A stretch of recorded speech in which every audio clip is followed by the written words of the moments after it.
Welcome to channel. അപ്പോൾ actually ഞാൻ ഓഫീസിൽ നിന്ന് വരുന്ന വഴിയാണ്. അപ്പോൾ നിങ്ങൾ ന്യൂസ് കേട്ടിട്ടുണ്ടായിരിക്കും കുറേ ഉഡായിപ്പ് ഇൻസ്റ്റാഗ്രാമേഴ്സിന്റെ അക്കൗണ്ടും കാര്യങ്ങളൊക്കെ അടിച്ചു പോയിട്ടുണ്ടായിരുന്നു. നമ്മുടെ ഫ്രോഡ്, നമ്മുടെ ബെറ്റിംഗ് ആപ്പിനും കാര്യങ്ങളൊക്കെ ആയിട്ട് പ്രൊമോട്ടും കാര്യങ്ങളൊക്കെ ചെയ്തിട്ട് ഞാൻ ഓൾറെഡി അതിന്റെ വീഡിയോസ് സംഭവം കിട്ടണമെന്ന് വെച്ചാൽ നമുക്കിപ്പോൾ ഒരു ആരെങ്കിലും ഇപ്പോൾ ഇതുപോലെ ഫ്രോഡ് നമ്മുടെ എന്താ പറയുക ആപ്പുകളൊക്കെ പ്രൊമോട്ട് ചെയ്യുന്നുണ്ടെങ്കിൽ അവരെ നമുക്ക് റിപ്പോർട്ട് ചെയ്യാൻ പറ്റും.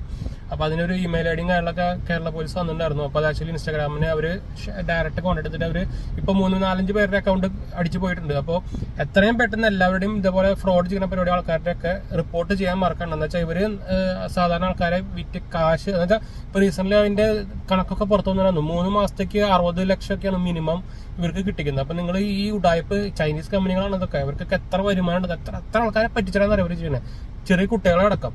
അപ്പൊ ഇവരൊന്നും ചുമ്മാ വെറുതെ വിടരുത്. ഇത് ഇങ്ങനെ ഉഡായിപ്പ് സാധനങ്ങളൊന്നും സപ്പോർട്ട് ചെയ്ത് അത് എന്താ പറയുക. ഇപ്പൊ റീസെന്റ് സർവേ ഒന്നിലും തന്നെ കണ്ടിട്ടുണ്ടായിരുന്നു കേരളത്തിലാണ് ഏറ്റവും കൂടുതൽ ആൾക്കാർ സൈബർ ക്രൈമിലൊക്കെ പെട്ടേക്കുന്നത്.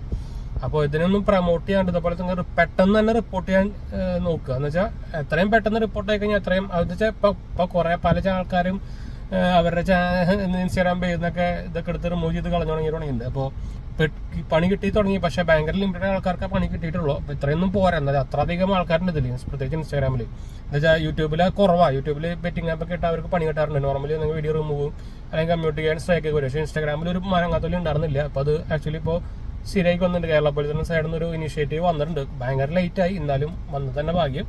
അപ്പോൾ എല്ലാവരും ഇതൊരു ക്യാമ്പയിൻ പോലെ എടുത്തിട്ട് ഇത് റിപ്പോർട്ട് ചെയ്യാൻ മറക്കണ്ട കേട്ടോ. എന്ന് വെച്ചാൽ എന്നാലേ ശരിയാവുള്ളൂ. ഞാൻ ആക്ച്വലി എന്താ പറയുക ഒന്നവയാണ് വീട്ടിലേക്ക്.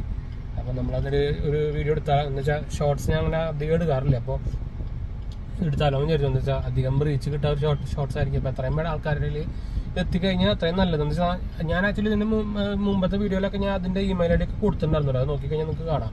അതിൽ കൂടെ നിങ്ങൾക്ക് ഇൻഡിവിജ്വൽ ആയിട്ട് നിങ്ങൾക്ക് സൈബർ പോലീസിന്റെ അടുത്തേക്ക് റിപ്പോർട്ട് ചെയ്യാൻ പറ്റൂട്ടാ. അവരുടെ ലിങ്ക് വെച്ചിട്ടോ അവരുടെ പ്രൊഫൈൽ ലിങ്ക് വെച്ചിട്ടൊക്കെ നിങ്ങൾക്ക് റിപ്പോർട്ട് ചെയ്യാൻ പറ്റും. അപ്പോൾ എന്തായാലും നമുക്ക് അടുത്ത് കാണാം.